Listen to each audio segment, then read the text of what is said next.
Muskegon must have had, thank you, 30 to 40 major factories.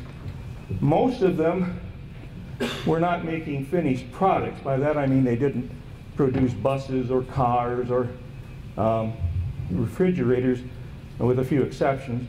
They were making parts for other companies. So they're dependent upon other companies wanting to buy their product.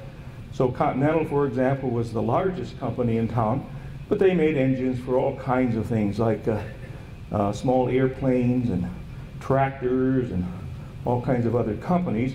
But again, they're dependent upon what those other companies wanted. They had to compete with other engine makers. Brunswick made pool tables, billiard tables, billiard sticks, bowling balls, bowling pins. Again, those are finished products, but they're dependent upon bowling alleys to buy them, and nobody was buying much during the Depression. Another place was Fitzjohn Bus. They made buses, but again, those were fairly high demand during the Depression because people didn't have cars, so they often went around on buses. But aside from those few, most of our factories were making parts for other companies. Another unique part of Muskegon was that our companies were mostly locally owned. For example, Shaw Walker was owned wholly by L.C. Walker. His partner Shaw had left the firm decades earlier, was working in Chicago. CWC was owned collectively by the three owners of the company. Lakey Foundry was originally privately owned, but by the late 30s was owned by the same people who owned Continental. Others, of course, like Brunswick, was part of a national company headquarters in Chicago. Continental was headquartered, it was a corporation headquartered in Detroit. So some of them don't have complete freedom to do whatever they wanted to do. They had to do what the company wanted to do. I want to spend a little time on L.C. Walker, Lewis C. Walker, a graduate of the University of Michigan. By the way, I didn't have anything to do with that Michigan State book. That was Steve and his brother. I'm innocent with regard, if you happen to be a U of M fan. Walker was prominent for many, many reasons. One, this is not well known, but he was the president of the National Association of Manufacturers. That still exists. It's run by John Engler now. He was president for several years. These were mostly middle-sized companies, many of them privately owned or small corporations, but very conservative, anti-union as far as you could see the eye, also very, very powerful politically. They were often at odds with the administration during the 30s, the federal administration. He was also known for his isolationism, not unusual. Most leaders of the country remembered well World War I. They didn't want a repeat of World War I. They didn't want to get involved. Let Europe take care of its problems. Let the Japanese take care of the Far East.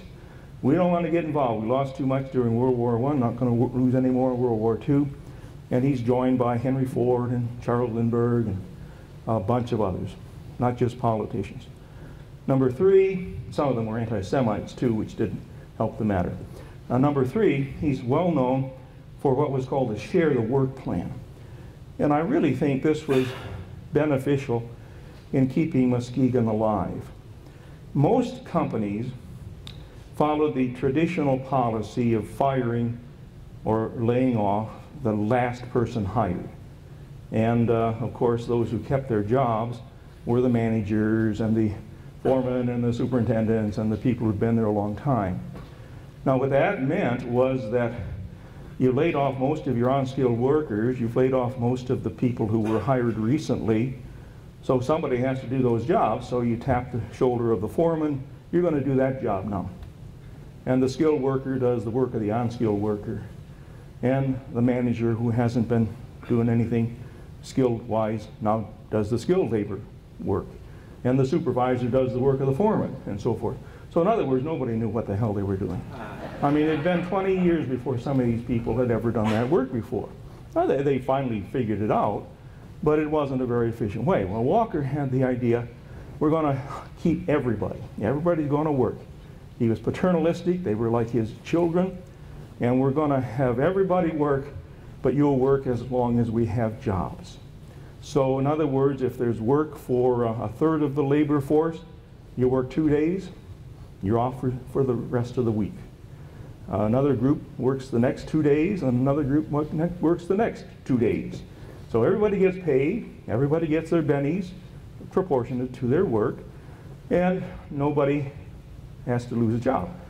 Well, the unskilled workers like that. The skilled workers didn't like that at all, but they all kept their jobs at least. And many companies, Campbell Wine Cannon did that for a long time. Many of the companies in Muskegon followed that. So if it hadn't been for that, I think we might have seen the death of many of our local industries. They simply could not have competed otherwise. Now here, of course, is the Shaw Walker plant. The building, I think, is pretty much still there. Don't know how much it is used any longer. And this, of course, is his competition. Now again, if you want to investigate the Walker family, L.C. Walker has an archive at the Bentley collection, the Bentley Library at the University of Michigan. And he has lots of papers from his time at the university and also during the 30s. And you'll find there are quite a few letters back and forth between him and Franklin Roosevelt, the president. They were not cordial letters. They did not see things the same way. This is sort of daddy warbucks dealing with the president. They're both wealthy, but they don't see things the same way. Well, here's the Franklin Roosevelt family. You notice him in the front. That is his mother next to him. If you go to Hyde Park, you will find his bedroom is right next to his mother's bedroom, and it remained that way as long as she lived. Eleanor's bedroom was down the hall. I do not know how they had 4 sons that way, but they did. Now in the back you will see the sons. The one I want to bring out is the one on the far left as you look at it. That is Elliott Roosevelt. His wife is Ruth. Original name was Ruth Googans, and she was a Whitehall girl. They lived at Sylvan Beach, and Elliott stayed there whenever he was in town until they got divorced. But the Roosevelt family still has cottages there, plural, and they're quite sumptuous cottages. Steve and I walked by a couple times, but we didn't get invited in. We have met them, though. The current generation, Elliott is dead, but his son is still living, and they live there sometimes in the summer. So there's Ruth. Now here's a picture of Franklin D. running for president.